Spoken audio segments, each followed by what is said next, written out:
ఉన్న బంగారాన్ని విడిపించి ఆ రోజు ఆన్లైన్ రేటుకే మేము కొంటాం. Sharma gold company.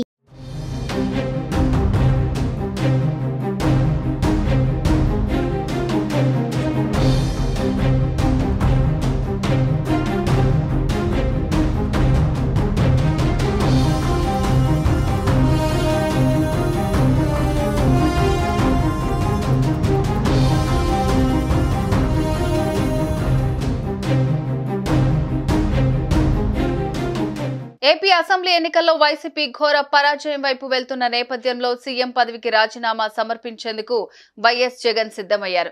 ఈ మేరకు రాష్ట్ర గవర్నర్ అబ్దుల్ నజీర్ అపాయింట్మెంట్ కూడా కోరారు. దీంతో మరి కాసేపట్లో గవర్నర్ ను కలవనున్నారు జగన్.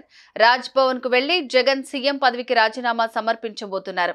అనంతరం ఫలితాలపై జగన్ స్పందించే అవకాశం కనిపిస్తోంది.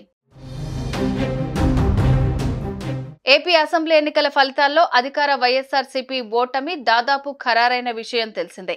ఇప్పటి వరకు అందుతున్న సమాచారం ప్రకారం 175 అసెంబ్లీ స్థానాలకు వైసీపీ కేవలం 14 స్థానాల్లో మాత్రమే లీడింగ్ లో ఉంది.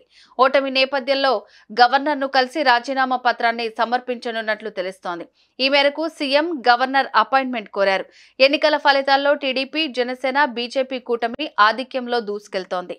ఓట్ల లెక్కింపు ప్రక్రియ ప్రారంభమైనప్పటి నుంచి ప్రతి రౌండ్లోనూ కూటమి అభ్యర్థులే లీడింగ్ లో కొనసాగుతున్నారు. ఇప్పటి వరకు అందిన సమాచారం ప్రకారం ఏపీ అసెంబ్లీ ఎన్నికల్లో తెలుగుదేశం పార్టీ 132 స్థానాల్లో లీడింగ్ లో ఉండగా 2 స్థానాలకు పైగా కైవసం చేసుకుంది. అధికార వైసీపీ కేవలం 14 స్థానాల్లో మాత్రమే ముందంజలో కొనసాగుతోంది. ఇక జనసేన 20 స్థానాలు, బీజేపీ 7 స్థానాల్లో లీడింగ్ లో ఉన్నాయి. సుమన్ టీవీలో మీ పర్సనల్ అండ్ బిజినెస్ ప్రమోషన్స్ కోసం కింది నెంబర్కి కాంటాక్ట్ చేయండి.